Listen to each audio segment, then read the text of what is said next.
Welcome students to the lectures, the series of lectures in large language model. And today we are trying to understand tokenization. This is the sixth lecture and we'll try to develop the foundation around tokenization. Now, why suddenly tokenization? Because we were studying the stages of large language model. Until now, we have understood there are two stages of large language model. One is pre-training and another is fine-tuning.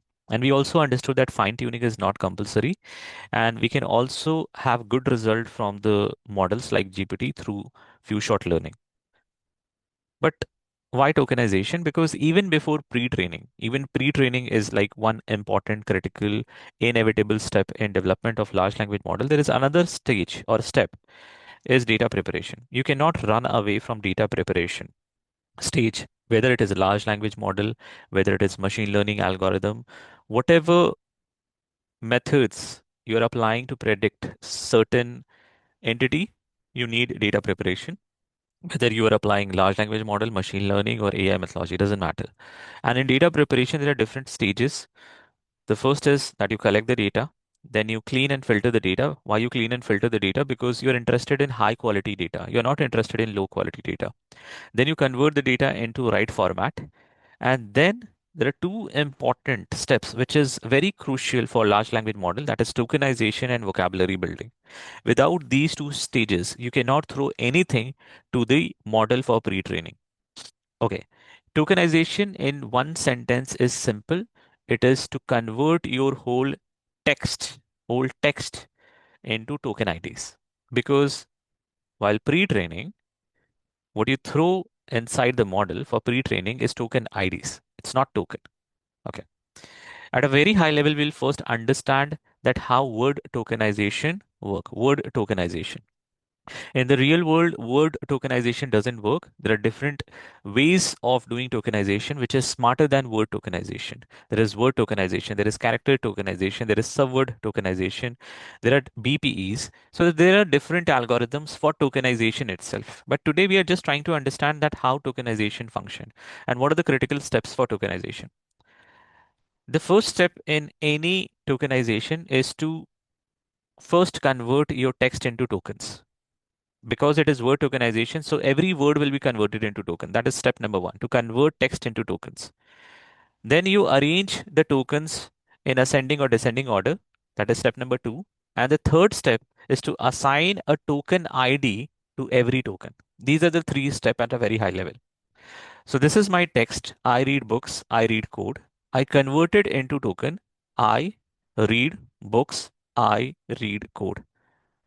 Intuitively you would have understood that this is word tokenization. What is this? This is word tokenization where every word is being converted into tokens. Step number two is what? To find the unique tokens. So we'll remove whatever the repetitive tokens are because we don't need repetitive tokens. So the unique tokens are I, read, books, code. The next step is to arrange these tokens in ascending or descending order. Here we are arranging in ascending order because book is starting with the character B. So books, C. Code is starting with the character C. So second token, I and read. Now this is not the only way to arrange the token. There are other ways, other algorithms to arrange the token. We will see the code in a while. So books, code, I, read. Now the next step is to assign the token ID. So the first token will get 0, the second token will get 1, the third token will get 2, the fourth token will get 3 as an index. Now this mapping, this is token ID, this is token, this is token ID, this is token, this is token ID, this is token, this is token ID is called as vocabulary. Very important, very crucial. This is critical because you're going to throw what in LLM model for pre-training. You're going to throw token IDs. And what LLM will predict for you? Token IDs. What you have to do with those token IDs, because those token IDs are numbers, you have to convert it into the word, what human can understand. So therefore, we need a vocabulary. This vocabulary is to convert token into token IDs and back the predicted token IDs into token. So it is critical that you should have a vocabulary. Now, this is called as word tokenization. Whatever we have discussed so far is at a high level a word tokenization. But there are multiple problems with this word tokenization. The number one problem is that this method requires a lot of memory. For example, if your text have slow, slower, slowest, fast, faster, then each word will convert it into what? Token. So slow would be a token, slower would be a token, slowest would be a token, fast would be a token, faster would be a token. So you need six token. It need a lot of memory. Each word is going to be a token. The second problem with this method is that this method cannot understand morphology, or this tokenization, this method do not understand that slow is near to slower, slower is near to slowest, or fast is near to faster or fastest. It cannot. Okay. So no similarity between fast and faster or slow and slower can be captured. The third problem is this method, the word tokenization, will not be able to understand unknown word. Like if your LLM get a word fastest, it will treat this word as an unknown token and it will confuse your large language model. So the problem number three, or the third problem with the word tokenization, is that it will consider a lot of word as unknown word. So what is a better method? So better method is, which GPT has used as its tokenization algorithm, is byte pair encoding, BPE. Okay. We are not going to understand byte pair encoding, but what you have to understand that yes, word tokenization is not the optimum tokenization algorithm that should be used in pre-training. So we will not be using the word-based or word tokenization for our tokenization. We'll be using something else. So assume your text is low, fast, lower, faster, and fastest, sorry, lowest. So the final tokens would be low, comma is also there, so comma would be a token, ER would be a token, EST would be a token, and fast would be a token. That's it. So instead of 1, 2, 3, 4, 5, and 6 token, I have only 1, 2, 3, 4, 5 tokens. I don't have to use 6 token. Okay, including comma as a token.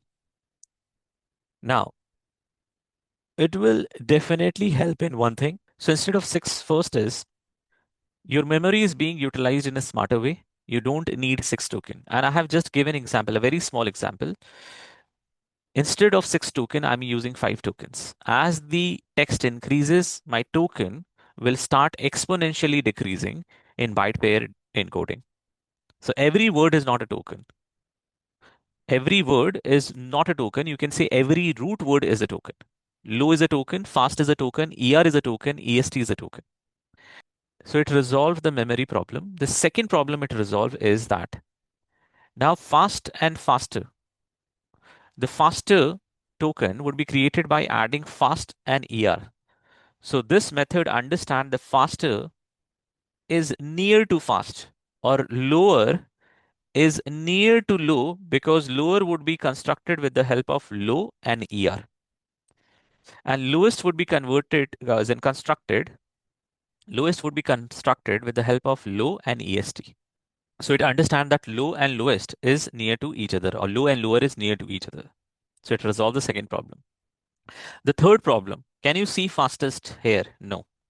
But if I give the word fast test, I have a fast token, I have EST token. So my LLM is not going to treat it as an unknown word. Okay. Okay. So then you convert this token into token ID by arranging from lowest to highest, or whatever different methods through which you can assign a token ID. That's another thing. But because we are talking about byte pair encoding doesn't stop here, or this is not the right byte pair encoding, because there is one important component which is very critical in byte pair encoding is the frequency of the token. For example, if LOWE has the highest frequency in your whole text, then it will not separate LOWE. Or what if lower has a highest frequency, it will not split lower into two different tokens. So it depends upon frequency.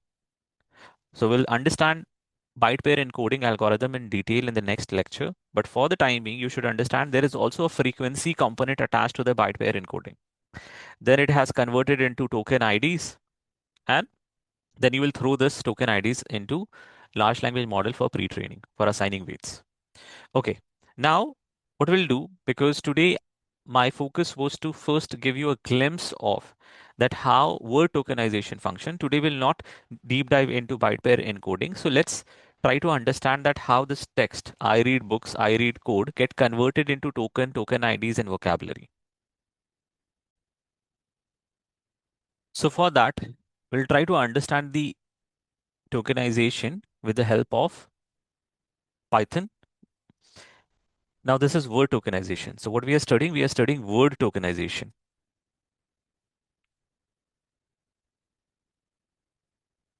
not BPE, word tokenization. We are not studying byte pair encoding. So this is my text.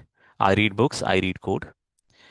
The first thing that you need in Python or whether you're doing through R, you need a regular expression library because regular expression libraries help you to identify the patterns in your sentences. Otherwise, you will not be able to convert your sentences into Word. So that's why I'm importing something that is RE. It's nothing but a very popular regular expression library in Python. Then what I'm doing in this library, I'm asking to identify a pattern for this text. What is this text? I read books, I read code. This will help to get all the tokens, not unique tokens, all the tokens. So what are the token? I is a token, read is a token, books is a token, comma is a token, I is a token, read is a token, code is a token. And how it is identifying it? It is identifying with the help of spaces. Where it is identifying? It is identifying with the help of a regular expression library. Okay. Then I got the tokens. What I have to do step is after this, what is the first step? Actually, it is the second step. The second step is to find the unique token. So I'm doing set tokens. So these are my tokens, set tokens. So this will fetch me unique tokens. Unique tokens. What are my unique tokens? It is I, read, books, comma, and code. Then it is sorted. Sorted is arranging from the lowest to highest. Now, as I mentioned, that sorting behaves differently in different algorithm. So this is an algorithm for Python. So it will first put the word which have the least character, like comma and I will come first, and then books, and then read. Okay. Enumerate. Enumerate is assigning a token ID to each token. So if comma I read books and code are my token, then it will start assigning the numbers. And then I'm simply using a for loop. Okay. And I'm creating a vocabulary, which is adding these token IDs to tokens. And I'm printing it. So comma gets the token ID, which is 0. I get the token ID, which is 1. Books get the token ID, which is 2. Code gets a token ID, which is 3. Read gets a token ID, which is 4. And then I want to print all the token IDs. So when I print all the token IDs, these are the token IDs. Actually, there are only how many tokens we have? We have only token which is 0, 1, 2, 3, and 4. Okay. Now this is also important that this is your vocabulary. So you should have a representation of a token with a token ID and a token ID with a token. Why? Because at the end, if you want to convert your IDs to token, there should be a way. So if the LLM model throws 0, it understand it stands for a comma. If it throws 1, you understand it is for I. If it throws 2, you understand it is for book. If it throws 3, you understand it is for code. If it throws 4, you understand it is for read. So this is the complete as in code to have a word tokens or word tokenization approach to convert the whole text into tokens. In the next lecture, we'll try to cover byte pair encoding, the algorithm, the steps that is goes inside the byte pair encoding, and also the code for byte pair encoding. And then only we can enter into training a large language model. Okay. With that, we'll end the lecture here. Thank you. Have a nice day.